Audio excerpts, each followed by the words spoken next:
Vamos então, a partir de agora, partir para a nossa aula, né, da confissão de fé. Nós vamos estudar hoje o capítulo 1, artigo 1 e 2, se Deus assim nos permitir, da confissão de fé de Westminster. Eu vou ler um texto base, então, tá ok? Aí dá tempo de conectar.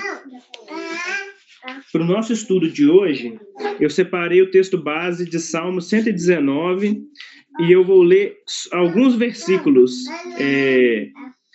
Apesar de o nosso texto base para todo o estudo dessa primeira parte da Escritura Sagrada, o melhor texto base ser o próprio Salmo 19, o Salmo 119, ele é uma poesia maravilhosa, que cada refrão dessa poesia, ou cada paralelo, né, que é a forma da poesia hebraica, são paralelos, né, cada paralelo fala a respeito de uma característica da palavra de Deus, ou uma adoração a Deus pela sua palavra, ou por certa situação a qual você leva o autor a adorar a Deus. Então vamos ler Salmo 119. Vamos começar no versículo. Eu vou ler alguns versículos, vou falar o versículo e vou ler. Vai ser ponteado, vai ser salteado, né? Então, o versículo 9 do Salmo 119 diz assim: de que maneira poderá o jovem guardar puro o seu caminho, observando-o segundo a tua palavra? O versículo 71. Outro versículo dessa maravilhosa poesia sobre a palavra de Deus. 71. Foi-me bom ter eu passado pela aflição, para que aprendesse os teus decretos. Foi-me bom ter passado por aflição, para aprender os seus decretos. O versículo 99 diz assim: compreendo mais do que todos os meus mestres, porque medito nos teus testemunhos. Compreendo mais que todos os mestres, porque medito nos teus testemunhos. O versículo 105 do Salmo 19 diz assim, é o clássico, né? O mais conhecido: lâmpada para os meus pés é a tua palavra, e luz para os meus caminhos. Versículo 130 do Salmo 119. A revelação das tuas palavras esclarece e dá entendimento aos simples. O 158. Vi os infiéis e senti desgosto, porque não guardam a tua palavra. Porque não guardam a tua palavra. Irmãos, todos esses versículos, eles têm uma conexão muito grande com a nossa aula de hoje, principalmente o primeiro ponto da confissão de fé de Westminster, que nós vamos, né, estar estudando agora. Então, capítulo 1 da Escritura Sagrada, confissão de fé de Westminster. Eu vou ler a confissão, né, capítulo 1, a primeira confissão, e nós vamos, a partir daí, estudar cada ponto da aula. O meu objetivo com o estudo é pegar os argumentos e explicar esses argumentos, trazendo questionamentos para nós, ok? Ou seja, a gente vai ler e eu vou pegar alguns pontos centrais de cada argumento e estar tentando explicar eles para vocês. E outra coisa, irmãos, vocês que tiverem dúvidas ou se eu não estiver sendo claro, perguntem e para a gente poder estar sempre participando. Então, capítulo 1 da Escritura Sagrada, o ponto 1 do capítulo 1, artigo 1, diz assim: ainda que a luz da natureza e as obras da criação e da providência manifestam de tal modo a bondade, a sabedoria e o poder de Deus que os homens ficam inexcusáveis, contudo, não é suficiente para dar aquele conhecimento de Deus e da sua vontade necessário à salvação. Por isso foi o Senhor servido em diversos tempos e de diferentes modos revelar-se e declarar à sua igreja aquela sua vontade. Depois, para melhor preservação e propagação da verdade, para o mais seguro estabelecimento e conforto da igreja contra a corrupção da carne, malícia de Satanás e do mundo, foi igualmente servido fazê-la escrever toda. Isso torna indispensável a Escritura Sagrada, tendo cessado aqueles antigos modos de revelar Deus, sua vontade ao seu povo. Vamos pegar o primeiro ponto, o primeiro argumento da Escritura Sagrada, que esse argumento basicamente vai dizer a respeito de como que a palavra de Deus é para nós ela tem um objetivo específico para nós, diferente da revelação de Deus através da criação. Então, basicamente, o professor Adalto Lourenço, que já está na glória com o Senhor, ele dizia que Deus falava de duas maneiras. Deus falava sempre de duas maneiras com as pessoas no mundo inteiro. A primeira maneira com que Deus falava era uma maneira geral, que era a revelação geral, que era através das obras das suas mãos. Ou seja, através das obras da criação. Era a primeira forma com que Deus falava e com que Deus fala, né? E a segunda forma com que Deus fala é através da Bíblia, da Escritura. Então, ou seja, Deus ele nunca esteve em silêncio em nenhum momento da história. Ele sempre esteve falando, porque as obras das mãos de Deus falam conosco. E nós queremos agora analisar essas obras das mãos de Deus em primeiro lugar, nessa primeira parte, e trazer alguns problemas, né, e o que a Bíblia quer dizer com isso. Então, o primeiro ponto que é o primeiro argumento, ainda que a luz da natureza e as obras da criação, as obras da criação e da providência manifestam de tal modo a bondade, a sabedoria e o poder de Deus, que os homens ficam inexcusáveis. Esse primeiro trecho demonstra que a criação revela os atributos divinos, tornando a ignorância de Deus indesculpável perante ele. Certo? Contudo, não são suficientes para dar aquele conhecimento de Deus e de sua vontade necessária à salvação. Ou seja, a revelação natural não oferece o conhecimento específico da salvação. Então, o slide 2 vai dizer, nós vamos agora trabalhar e aprofundar nesse tema. Primeiro ponto, a revelação geral. A revelação geral é insuficiente para a salvação. Então, a pergunta que eu faço, irmãos, por que a revelação geral, baseado no nosso confissão de fé, nesse primeiro argumento, por que a revelação geral é insuficiente para a salvação? Ou por que a revelação geral é insuficiente? É porque ela é insuficiente para a salvação, ou seja, a revelação geral é insuficiente porque apesar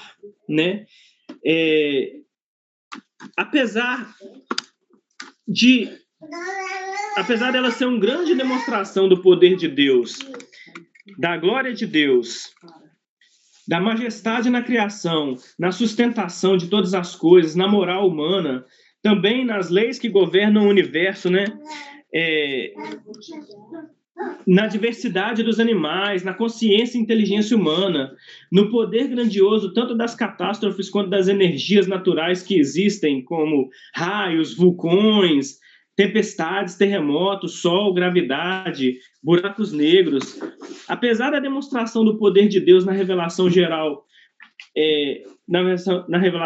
ou seja, apesar de vocês e nós contemplarmos todas essas grandezas, o design inteligente e o criacionismo, que são teorias maravilhosas aí, se vocês estudarem, aprofundarem, principalmente nós temos bons nomes como Adalto Lourenço e outros, eles vão demonstrando como que isso está, essas coisas naturais demonstram a glória e o poder de Deus. E no Antigo Testamento, nós vimos que Deus, quando falava, geralmente ele falava, e nós ouvíamos o povo falava que era uma voz como se fosse de trovão, uma voz como se fosse de raio. A glória dele era como uma luz muito forte, como a luz do sol, ou seja, vulcões, tempestades, terremotos, é o poder de Deus sendo demonstrado, certo? E a criação demonstra a glória de Deus. Demonstra a glória de Deus na sua perfeição, na sua conexão, demonstra o poder de Deus no seu design, as leis demonstram o poder de Deus, demonstram que existe, né, um Criador, e como foi elaborado pelos filósofos antigos, né, eu acho que Agostinho ou Tomás de Aquino, não sei qual dos dois irmãos me corrijam e me ajudem, elaborou a teoria dos motores, né? Dos motores, ou seja, tem que haver um motor inicial que dá impulso a todas as outras coisas, um motor que seja onipresente, onisciente, onipotente, soberano, né? Que tenha a energia em si mesmo. Ou seja, apesar da demonstração do poder de Deus na revelação geral, os ímpios, falsos crentes, incrédulos, jamais eles nunca vão retirar glória a Deus dessas revelações gerais. Ou seja, eles nunca vão glorificar a Deus. Por quê? Eles sempre vão transferir, né, a glória de Deus e a força da glória de Deus para outras fontes. E eles vão fazer isso de diversas maneiras, eu vou explicar isso melhor. A natureza em si, eles fazem o quê? Algumas pessoas transformam a natureza como um ente soberano, sabe? Como assim? Vocês já ouviram a expressão assim, por exemplo, está acontecendo um aquecimento global. E algumas pessoas dizem o quê? O aquecimento global, ele na verdade, a natureza se manifestando, isso mesmo, se manifestando contra a humanidade, né? E punindo a humanidade pelo desmatamento e aquelas coisas todas. Já ouviram essa expressão? Vocês já ouviram isso? Ou não dessa maneira específica, mas alguma coisa nesse gênero? Só abrir na Globo, a Globo fala isso toda hora. Já. Eles usam mesmo essa linguagem, né? A mãe natureza é um Deus, né? Isso, ela é um ente, né? Ela é um ente até soberano e com consciência, ou seja, estão fazendo mal a ela, ela está retribuindo como? Na natureza, ela retribui como mal. Então, ou seja, essas pessoas não acreditam em Deus, mas acreditam na natureza como um Deus. E eles são... ou seja, a ciência também como um ente soberano. A ciência é um ente soberano e revelador da verdade subjetiva. Ou acaso como uma maneira também de escapar da realidade, da soberania e do design presente na criação, e aponta para a necessidade de um ser, poderoso, onipresente, onipotente, esse motor não gerado, motor inicial de todas as coisas existentes, a fonte de todas as matérias-primas. Exemplo, átomos, energias primordiais, leis naturais, para todas as coisas existentes. Ou seja, qual que é a primeira coisa que acontece com quem com a revelação geral como insuficiente para a salvação dessas pessoas? Que é o ponto 2. A revelação geral gera no coração do ímpio todos os tipos de desvios. Ao invés deles olharem para a natureza e encontrarem a verdade de Deus, né? O que eles fazem? Se desviam. E como que ela faz isso? Como eu disse, eu dei esse exemplo sobre os desvios, que são transformar a natureza num Deus, né? Outra coisa é transformar a ciência. A ciência foi feita para observar a verdade. Mas o que eles fazem é transformar a própria ciência num ser soberano, num Deus, não é? Então, como que a revelação, ao invés de gerar um processo de salvação no coração, gera os desvios? Vamos lá, o ímpio, em primeiro lugar, quem que é o ímpio? O ímpio não necessariamente é um ateu, sabe? É qualquer pessoa que age de maneira ímpia. Então, o ímpio, ao contemplar a revelação geral na natureza, na moral, nas leis que regem o mundo, sempre vão reagir de maneira a distanciar-se cada vez mais da verdade de Deus e da glorificação de Deus como Deus criador e soberano. E como que eles fazem isso, o ímpio? Considere o ímpio. O ímpio, ele vê, por exemplo, um terremoto. Pensa comigo. Ele vê um grande terremoto.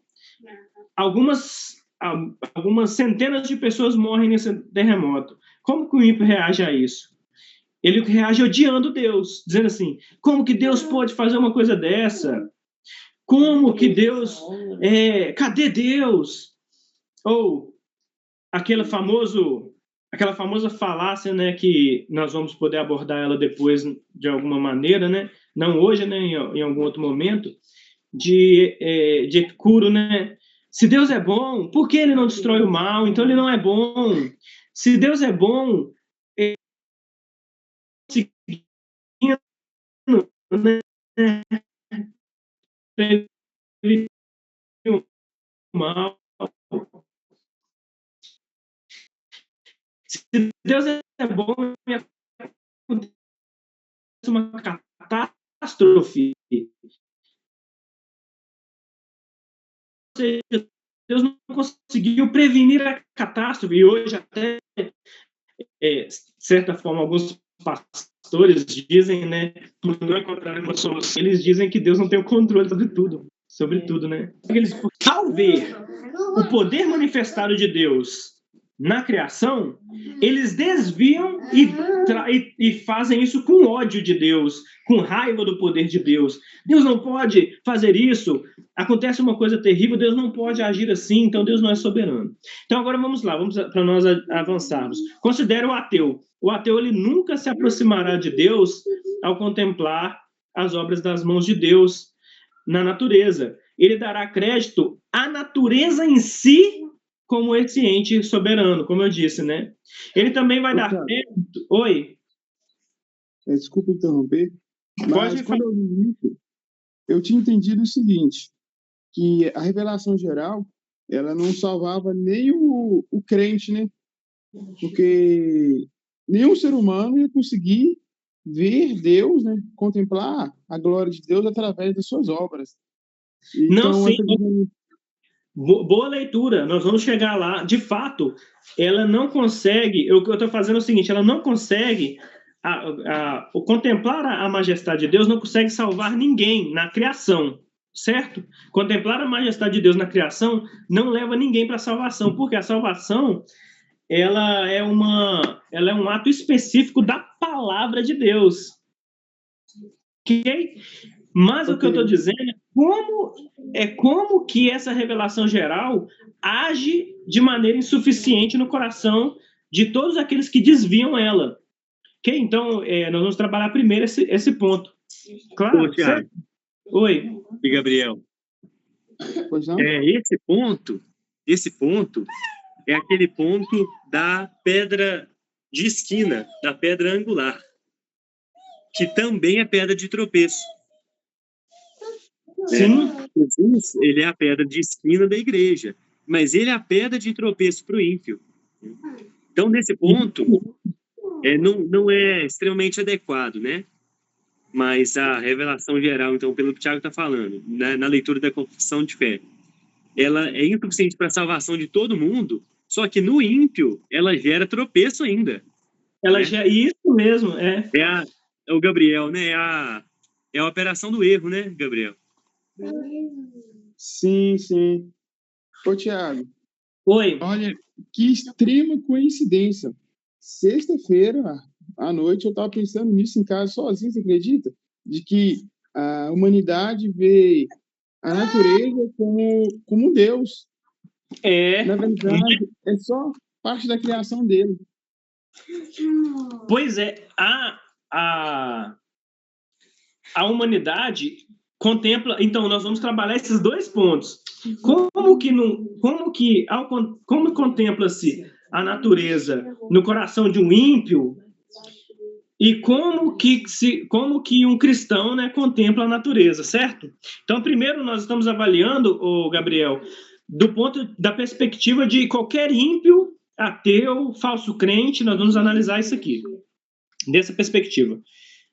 Tendo em vista que nós estamos trabalhando o ponto 1 da confissão de fé, o primeiro argumento do ponto 1 da confissão de fé, né, que é esse argumento que ainda que a luz da natureza e as obras da providência são evidentes de tal maneira que os homens são indesculpáveis, mas não são suficientes para a salvação de ninguém. Considere o ateu.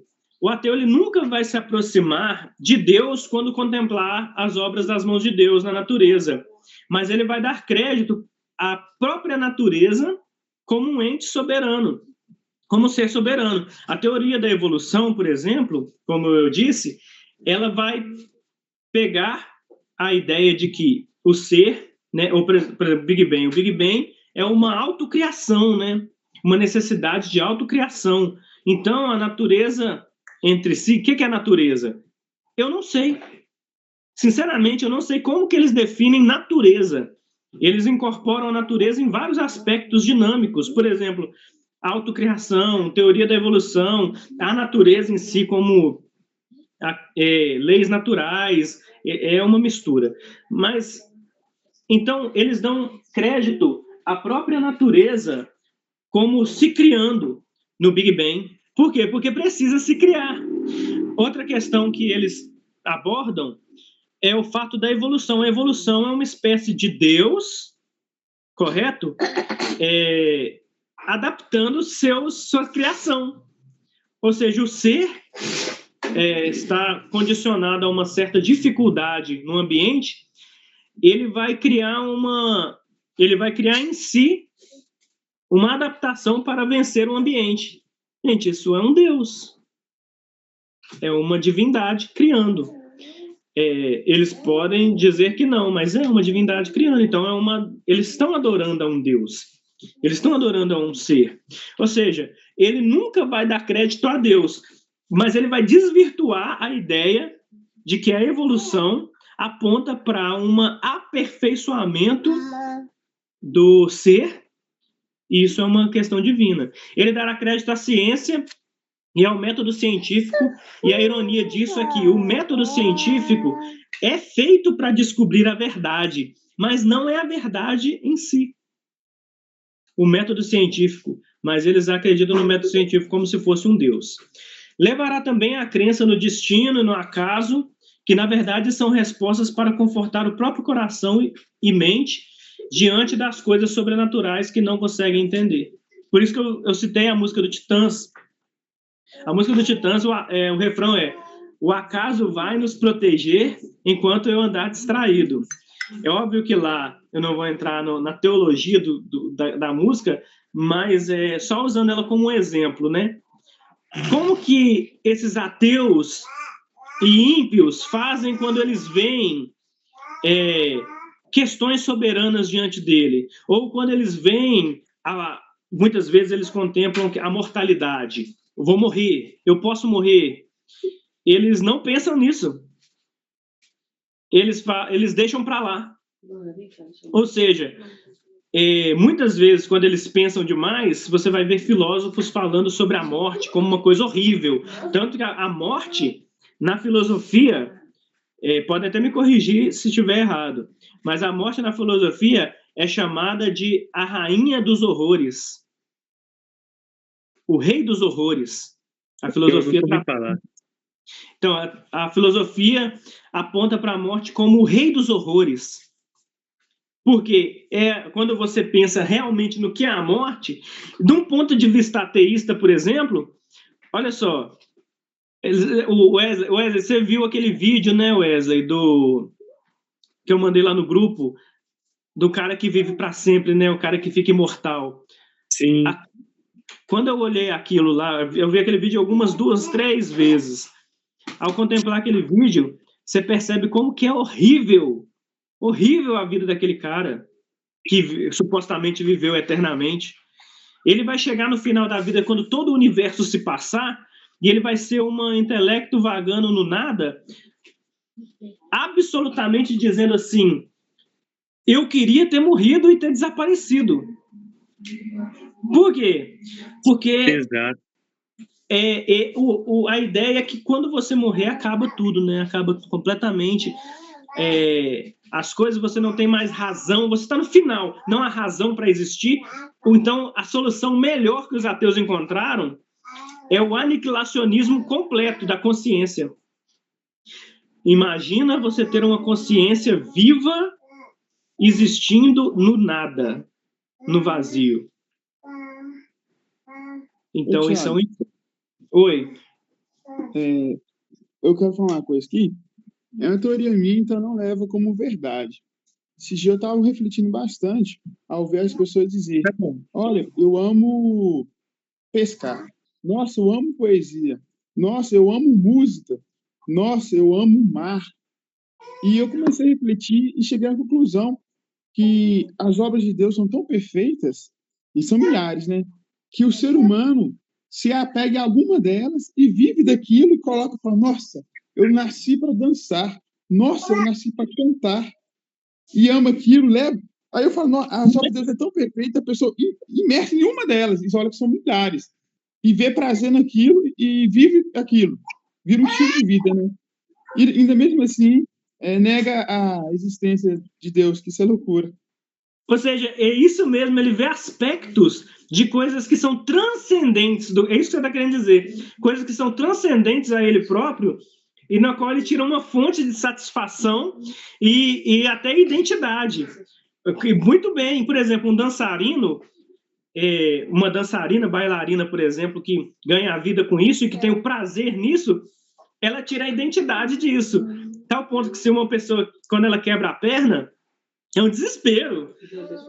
Acaba a vida da pessoa. Ela divinizou aquilo, né? Será que eu posso usar essa palavra? Será que ela existe? Então, vamos avançar.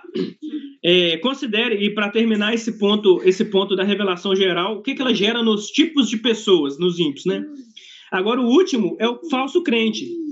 Considere o falso crente. Ele utilizará o poder de Deus como uma fonte. Preste atenção.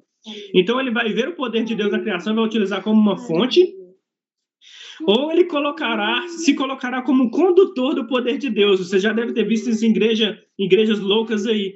O cara é uma fonte do poder de Deus.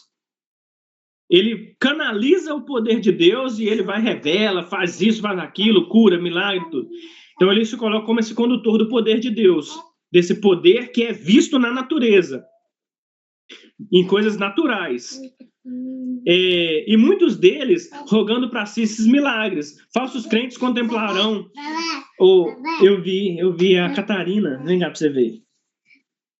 Então, esses falsos crentes contemplarão o poder de Deus na criação e farão disso uma maneira de lucro, no lugar de glorificar a Deus. Vocês veem que até o falso crente que acredita em Deus, né, entre aspas, né, crê em Deus, o que eles fazem quando eles contemplam a glória de Deus? E ela não se torna, Gabriel, salvífica para esse cara. Por isso que ela não consegue salvar. Porque ele vai olhar para a glória de Deus e o que ele vai fazer é isso. Ao invés de glorificar a Deus, ele vai glorificar a si mesmo de alguma maneira. Por exemplo, veja o pessoal que produz conteúdo na internet, nas redes sociais. Eles utilizam a revelação geral do poder de Deus, tanto até presente na Escritura, de maneira a levar as pessoas a contemplar de maneira curiosa a glória de Deus e não de maneira salvífica a glória de Deus. Eles levam as pessoas a olharem para eles mesmos, a própria mente deles, a pessoa dele, como uma coisa maravilhosa e não a refletir a glória de Deus. Então, fechamos esse ponto e agora vamos para a revelação, para o terceiro ponto. A revelação geral tem o efeito de condenação no ímpio e no falso crente. A revelação geral, como que ela condena eles? A revelação geral condena eles porque, ao contemplar, né, como eu disse, a revelação geral, tanto o ímpio quanto o falso crente, o incrédulo, tiram a glória de Deus da revelação e colocam a glória de Deus em todos esses lugares. Entendeu? E é por isso que eles não podem ser salvos, e é por isso que a confissão de fé vai dizer que eles são indesculpáveis, mas não é suficiente para os salvar. Porque como que é a reação deles ao contemplar a glória de Deus, Lohane? A reação deles é, finalmente, retirar a glória do Deus e colocar na natureza, na ciência, no Big Bang, neles mesmos, nas igrejas deles, nas seitas deles, neles mesmos como condutores de salvação, de salvação não, de salvação até, mas de milagres, de profecias. Então eles glorificam a si mesmo e glorificam coisas que eles chamam, que são deuses deles, que eles chamam de natureza, ciência, acaso, certo? E essa reação finalmente condena todos os seres humanos por não crerem em Deus, mas contemplarem a glória de Deus e colocarem nesses lugares. Então, vamos para a próxima afirmação da confissão, que diz assim: por isso foi o Senhor servido em diversos tempos e de diferentes modos revelar-se e declarar revelar à sua igreja aquela sua vontade. Próximo ponto, Wesley. Ou seja, Deus, em sua graça, revelou sua vontade à igreja de maneiras diversas ao longo do tempo. Pode pular para o próximo ponto, Wesley. Depois, para a melhor preservação e propagação da verdade, para o mais seguro estabelecimento e conforto da igreja contra a corrupção da carne, malícia de Satanás e do mundo, foi igualmente servido fazê-la escrever toda. A Escritura foi escrita para melhor preservar e disseminar a verdade e firmar a igreja e confortá-la contra as influências negativas. Nós vamos ler mais uma parte da confissão e depois eu vou comentar isso tudo num todo, certo? Pode colocar. Isso torna indispensável a Escritura Sagrada, tendo cessado aqueles antigos modos de revelar Deus, a sua vontade do seu povo. A Escritura é indispensável como fonte da vontade de Deus, pois as formas anteriores de revelação cessaram. Ok? Então, qual a diferença entre a revelação geral e a revelação especial, então? Sabemos agora que a revelação especial, ou seja, a revelação específica é a palavra de Deus, certo? A revelação geral, sendo o poder de Deus revelado naturalmente através da obra das mãos de Deus, não revela, portanto, a natureza de Deus, a natureza humana pecaminosa, a necessidade de redenção, irmãos, e nem tampouco o Redentor. Por isso que ela não é suficiente, entendeu, Gabriel? Ela não é suficiente porque, apesar dela deixar todo mundo indesculpável, porque o livro, como o Adalto Lourenço sempre diz, o livro das obras, das mãos de Deus, que é a natureza e as coisas reveladas, não é o livro da revelação do Cristo, que é a palavra de Deus.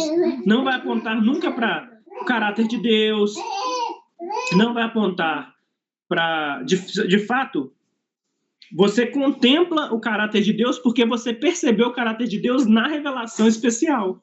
Aí você consegue enxergar na natureza, você consegue enxergar na revelação geral o Redentor, a pecaminosidade humana, você consegue enxergar caráter de Deus, você consegue enxergar a necessidade de redenção e até o próprio Cristo na natureza por causa da revelação especial.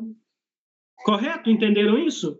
A revelação especial demonstra na revelação geral caráter e características divinas e essas características essenciais para a salvação. E como que Deus apresentou a sua revelação especial? A revelação especial, que é essa revelação que fala a respeito da salvação. Ou seja, a revelação geral, como que Deus apresenta a sua revelação? Deus apresentou a revelação especial.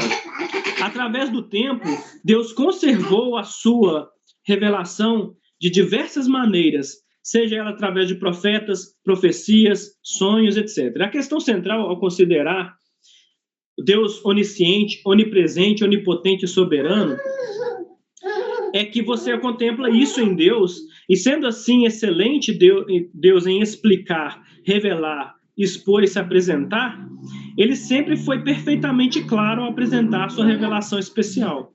O que eu quero dizer com isso? Se você tiver uma noção real de quem Deus é, ou seja, do seu poder, soberania, excelência, você vai perceber que Deus, um Deus soberano. Vou fazer uma pergunta aqui, vocês respondam, para ser bem rápido. Pode responder qualquer um. Larissa, presta atenção. Se Deus é soberano, onipresente, onipotente, todo-poderoso, ele não conseguiria explicar de maneira clara a obra da salvação? Ele teria dificuldades em explicar? Não. Não? Nenhum. Sim, não? Não. Então, por que as pessoas, ao contemplarem, não conseguem entender? Porque é burro. Não é. Não, essa não é a resposta. Nossa, mas resposta boa. Não, essa não é a resposta. É burro. Por quê? Porque, então, vamos melhorar a pergunta. Onde o problema está residindo? Em nós. É nós, é. Neles. Em Deus. Em quem tá errado. Em Deus. Então, Você contemplou o básico. em Deus? O problema reside em Deus para vocês? Não. O problema não reside. Na cegueira, né? Na nossa cegueira, no nosso estado de morte. Mas nesse caso da revelação, não é que o problema reside em Deus, mas é que Deus não quis revelar especialmente por meio da natureza. É isso a pergunta que você disse? Ele quis assim. Ele fez a revelação natural perfeita para nos tornar indesculpáveis, mas imperfeita para a salvação, para que fosse necessária as escrituras mesmo, que nos revelaria o Cristo. Muito bem, então, ou seja, Larissa e Miguel, ficam quietos. Senta aqui, Laís, do lado da sua mãe ali.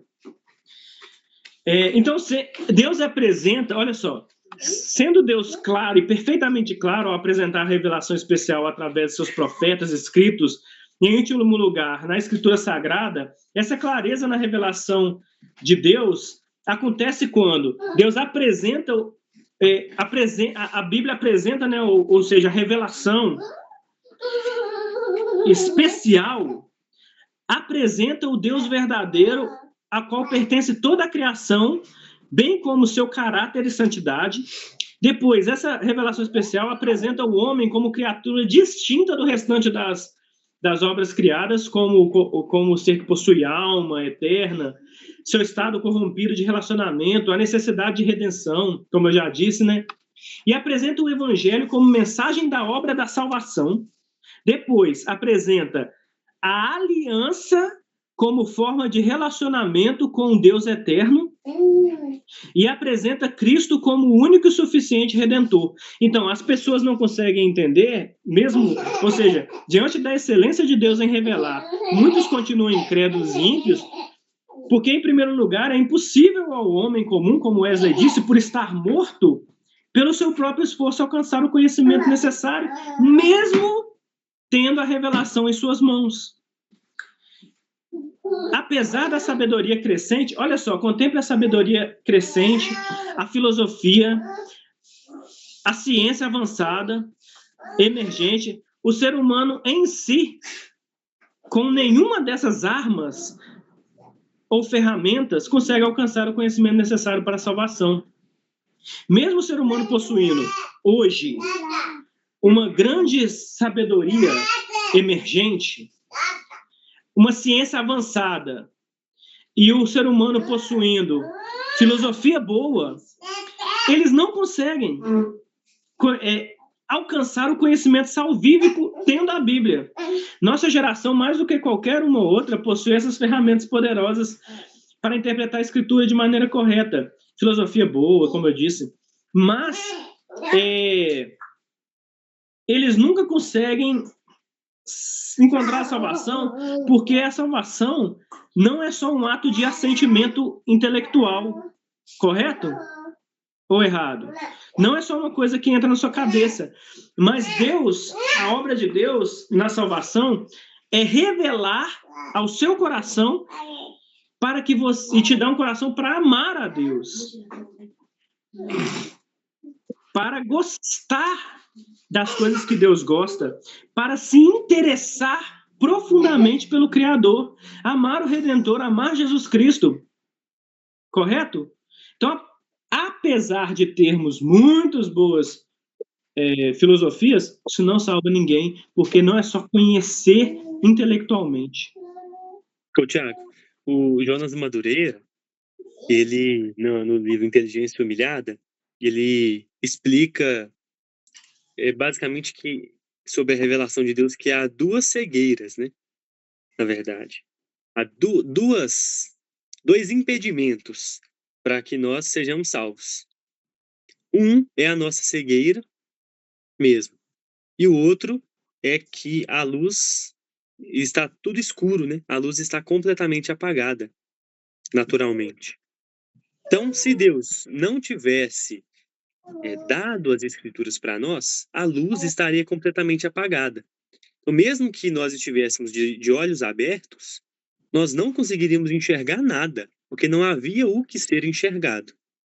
Agora, mesmo se Deus iluminasse tudo com as Escrituras Sagradas, mas o homem continue cego, de olhos vendados mesmo, ele também não consegue revelar, entender toda a claridade que foi revelada por Deus. Então, essas duas coisas são necessárias. É preciso que Deus se revele, especialmente, isso se dá pelas Escrituras, né? E é preciso que o homem seja livre do seu estado de morte, de cegueira, para que então ele consiga enxergar aquilo que foi iluminado pelas Escrituras, certo? Sem uma dessas duas coisas, não há salvação. Pois é, o que você falou diz respeito à capacidade humana de interpretar as Escrituras. Então, isso é maravilhoso, porque, muito bem dito, porque o ser humano tem dessas duas cegueiras, que essa cegueira, que é a primeira, é não receber a palavra de Deus, ou seja, ele está cego, porque não enxergou a luz, porque Deus não deu a luz, não deu a palavra de Deus para uma pessoa específica. E quando essa luz chega, ele não tem olhos para ver. Ele não tem olhos para ver. E olha só, a maioria dos hinos, muitos hinos dos puritanos cantavam assim: com cego andei, perdido vaguei, longe do meu Salvador. Eles sempre falavam de uma cegueira. Eles sempre falavam do momento em que eles não viam. Outro hino vai dizer assim, o hino Amazing Grace, né? Vai dizer que Deus abriu os olhos da pessoa. Deus desacorrentou a pessoa, livrou ela dos grilhões. Eles sempre estão dizendo a respeito de um estado interno da pessoa que odiava a palavra, de certa maneira, quando contemplava, até ser aberto os olhos para amar. E, como eu disse, isso não significa que pessoas ímpias e incrédulas não chegarão ao conhecimento verdadeiro, sabe? A correta interpretação do Evangelho, não significa que eles não vão chegar. Significa que, mesmo ao contemplar isso, eles não têm olhos para amar a Deus, ou seja, eles não podem aceitar e nem méritos para alcançar essa salvação através disso, certo? Percebemos, então, que é um esforço oposto.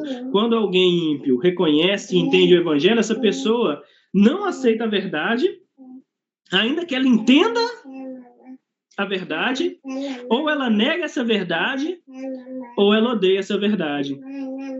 De uma maneira geral, é a mesma coisa, tanto odiar quanto negar. Correto? Então, essa cegueira, ela não é uma cegueira, como o Wesley disse, né?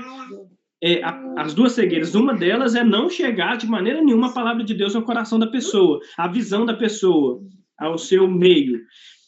A outra é uma cegueira interna de que quando chega, apesar da pessoa ter ferramentas em conhecer o Evangelho, entender o Evangelho,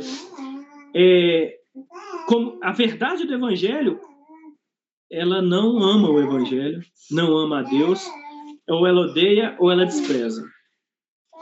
Completamente perfeito, né? Entenderam, né? Então vamos avançar. A verdade da revelação especial é a melhor preservada e propagada através da escrita. E como que ela é melhor preservada dessa maneira? Ao ser escrita como ordem de Deus, desde o princípio da revelação de Deus, ao povo de Israel, após a libertação do Egito pelo profeta Moisés, né? Que foi o início dessa revelação escrita, as escrituras se tornaram não particulares de um profeta, nem mesmo de uma religião instável, falsa, nem a argumentação da mente de um indivíduo somente, ou de um grupo de indivíduos que detém o poder de interpretar ou de dar significado que uma profecia ou revelação supostamente tem. E o que isso significa? Significa que, ao ser escrita num documento oficial pelo profeta Moisés para uma nação, porque a Bíblia é isso. Nós temos a Bíblia hoje como um documento pessoal. Ou seja, você tem esse documento aqui, ó, na sua casa, como uma coisa que é um atributo de fé pessoal. Você escolhe acreditar ou não, certo? Não é assim que funciona? Você tem ele na sua casa e ele é o seu árbitro de fé. Para você. E até na casa da gente, né, Wesley? A nossa família pode querer ou não aceitar. Mesmo eu sendo patriarca aqui, entre aspas, da minha família, eu vou ensinar eles a palavra, mas eles vão chegar a um certo momento em que eles vão professar sua fé ou não. Agora, para a nação de Israel, isso tem que ficar extremamente claro. O documento foi feito como uma regra para a nação. Vocês sabiam disso? Sabiam que nós estamos estudando, né, a Bíblia, né, o Antigo Testamento? Foi feita como regra para a nação. Você não tinha a possibilidade de aceitar ou não, tanto que uma das regras era guardar o sábado. Aí um senhor não guardou o sábado e foi colher madeira. Isso está escrito na Bíblia, né? Foi colher madeira no sábado. O que aconteceu? Levaram ele ao tribunal, perguntaram para Deus, diante de Deus, né? Levaram ele diante de Deus. Deus falou: ele desobedeceu a minha lei, a minha palavra na escrita, ele deve ser condenado à morte. Ou seja, apesar de nós desprezarmos a palavra de Deus por dizer que ela é só particular nossa, e que ela não é aplicável, porque nós, ao conversar com as pessoas ao redor de nós, e isso acontece muito conosco, tá? Nós conversamos com as pessoas como se as regras delas valessem. Por exemplo, se a regra de fé da pessoa valesse. Você deveria conversar com as pessoas tendo a Bíblia como regra, e se a pessoa disser algo que está contrário à Bíblia, você vai dizer: você acredita sim, mas isso está errado de acordo com a palavra de Deus. Só que a gente conversa com as pessoas como se as regras delas de fato valessem. Muitas vezes a gente faz isso. Só que não. A Bíblia é a regra do universo, é a regra do Deus que criou tudo. E é assim que nós devemos tratá-la até nas nossas conversas. Então, ou seja, o livro foi feito e escrito para não ficar na mente de um profeta. Porque o profeta poderia se desvirtuar, um certo profeta, né, falso, e começar a adaptar a mensagem ao longo dos anos, numa lei oral. E como Jesus foi lá, lembra, quando Jesus vai chegar, no Novo Testamento, ele vai dizer que a lei oral estava muito absurda. Ele vai tentar quebrar alguns rudimentos da lei oral, porque ela estava incompatível com as Escrituras. Certo? Eu não vou delongar mais, vamos avançar nesse ponto. Então, a verdade foi melhor escrita e preservada. Ela foi melhor preservada porque a ordem da criação do documento, que vai receber nome como Lei de Deus, Mandamento do Senhor, Preceito e Decreto, que é um dos melhores nomes para poder avaliar a Bíblia, é decreto do Deus. Como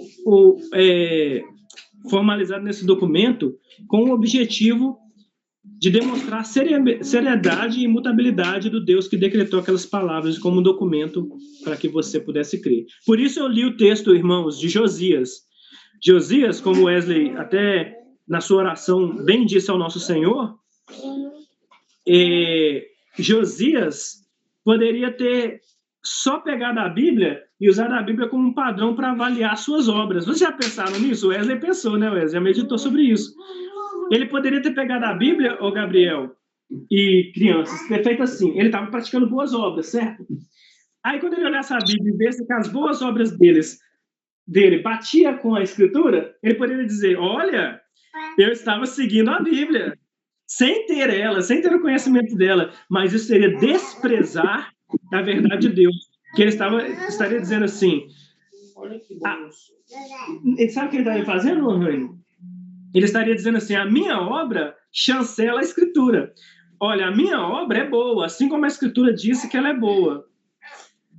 Ou seja, eu estava indo bem, eu estava de acordo com a Escritura. Eu e a Escritura estamos no mesmo patamar. Eu não sei se ficou bem claro, mas o que fica claro é o seguinte, que ele vai rasgar as vestes e dizer assim, o problema não é a minha obra em si ser boa ou não, é que ela não teve...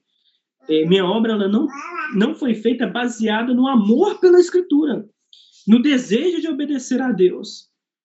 Entendeu? Então, até praticar, Gabriel, você já tinha pensado nisso, Gabriel? Até praticar boas obras, se elas não são boas obras baseadas no desejo de glorificar a Deus pelo que você conhece sobre Deus através das Escrituras, não são boas obras, mesmo sendo boas obras? Sim, a gente já até conversou isso já. Fazer coisas boas pelos motivos errados é pecado, né? É pecado. Bem resumidamente. Isso mesmo. Oi, Gabriel. A gente já conversou isso muito tempo atrás, assim que comecei a converter, e realmente E isso é um assunto muito difícil de conversar com os outros, porque ninguém aceita quando você vai falar uma coisa desse sentido. Pois é, Tiago vai dizer que todo dom perfeito provém do alto, né? Provém do alto. Ele quer dizer exatamente isso, que se você fez uma boa obra, e você diz que a sua boa obra ela está compatível com Deus, ela está distinta de Deus, né? Separada de Deus, mesmo sendo uma boa obra. No desejo do cristão, e agora entra olha só, a palavra escrita de Deus gera, no último ponto, né? A palavra escrita de Deus gera conforto e segurança contra a corrupção da carne, malícia de Satanás e do mundo, certo? E como que a palavra de Deus dá conforto ao cristão? E ela, primeiro, como que a palavra de Deus dá conforto ao cristão e ajuda, né, contra a corrupção da carne, malícia de Satanás e do mundo? Olha, irmãos, o cristão, ele tem a palavra de Deus para contemplar as obras de Deus. Então, toda a obra dele, ele quer que seja de acordo com o Deus que ele serve. Correto? Ele serve a Deus e ele quer que a obra que ele faz, que ele pratica, glorifique a Deus. Paulo vai dizer em Romanos 14... Não, perdão. Paulo vai dizer em Romanos 14 que pecado é tudo aquilo que você faz contra a fé. Ou seja, tudo que você faz que não gera glória a Deus é pecado, seja bom ou ruim. Em primeiro lugar, e mais simples, contra a corrupção da carne, ou seja, das pessoas que têm más intenções ao utilizar a Bíblia diante de Deus, né? O decreto de Deus, sua palavra escrita em documento, serve como testemunha, como uma lei, conforme é sempre chamada, né? Para ser base de julgamento da moral humana. Sendo ela escrita, poderia ser consultada, assim como poderia avaliar o caráter de quem escreveu, no caso, o próprio Deus, de acordo com o que ele diz em situações futuras. Sendo assim, o ser humano malicioso não poderá atribuir algo falso ao caráter de Deus, já que existe um documento popular, né, que expressa esse caráter. Popular no sentido de que ele é aberto a todo mundo pode consultá-lo, certo? Então, o que isso significa? Ela preserva contra a carne, a malícia da carne, é porque pessoas más poderiam dizer, né, poderiam dizer assim, não, Deus revelou para mim hoje que ele quer fazer isso, isso e isso. Então, essa pessoa é uma malícia da carne. Como ela dizem, está... né? Oi? Isso Como é real. dizem? Isso é real. Se não tivéssemos as escrituras, a Bíblia escrita, nós estávamos na mão desses saqueadores aí. A pessoa poderia pegar e dizer, Deus é assim, Deus quer que seja assim, porque ele me disse, e coisas que são completamente opostas à escritura. Então, a escritura sendo escrita, formalizada, nesse documento que é a palavra de Deus, você pode consultar e dizer, não, peraí, o que você está dizendo está fora do documento que diz a respeito de Deus. Nós tratamos sobre isso na introdução à confessionalidade, né? O princípio é o mesmo. Nos traz essa segurança. Sim, é isso mesmo, traz essa segurança. E agora, por isso que agora vamos avançar. Por isso que é o ponto da carne, agora é o ponto da malícia de Satanás. Como? A palavra de Deus escrita preserva o crente contra a malícia de Satanás, assim como preservou o próprio Cristo contra a malícia de Satanás, quando ele foi tentado no deserto. Pode deixar ela vai ficar quieta, não vai ficar quietinha, não.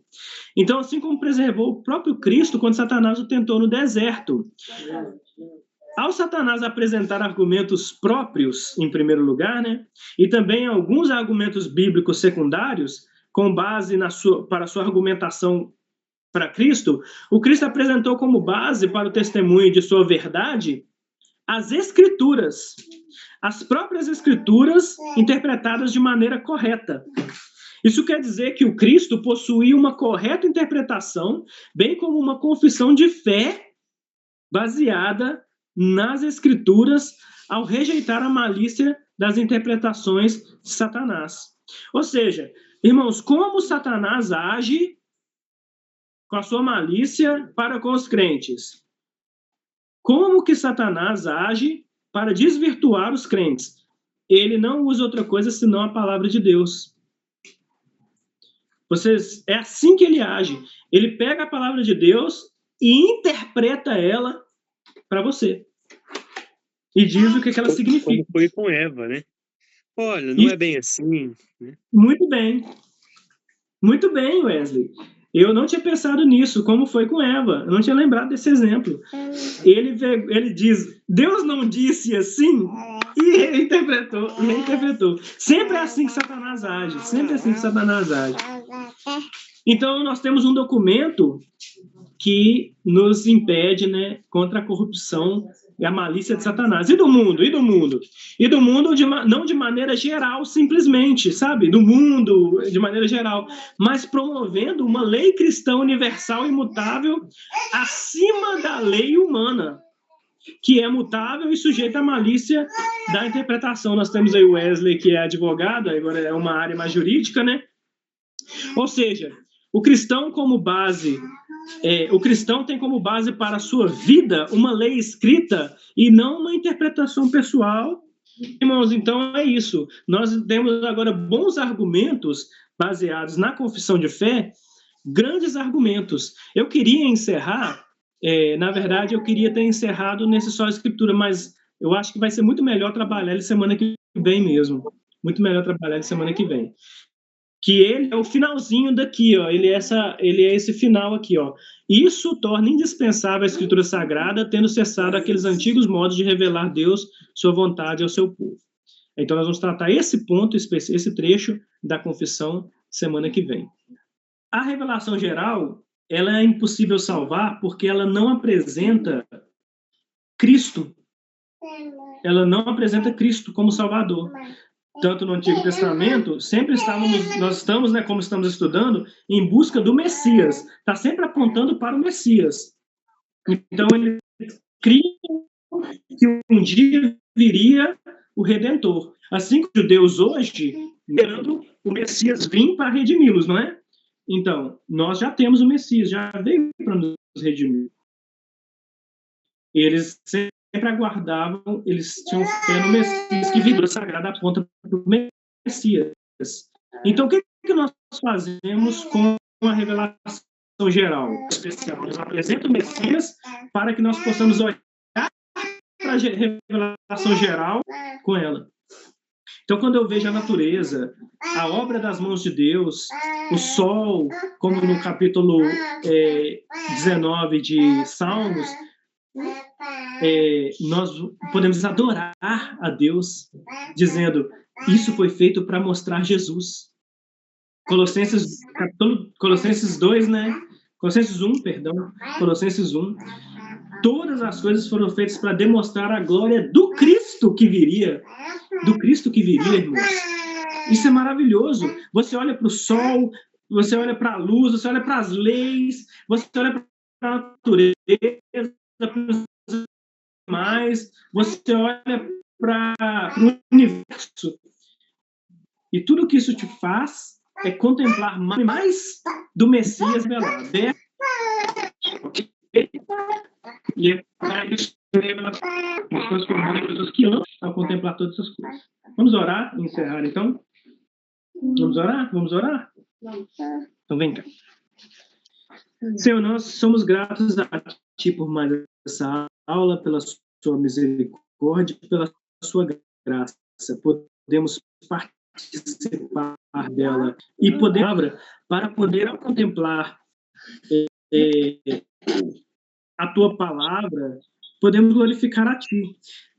Essa base da confissão de fé reforça, Senhor, a nossa de que nós temos um Deus imutável, um Deus verdadeiro, um Deus provedor. Nós temos um Deus bondoso e gracioso.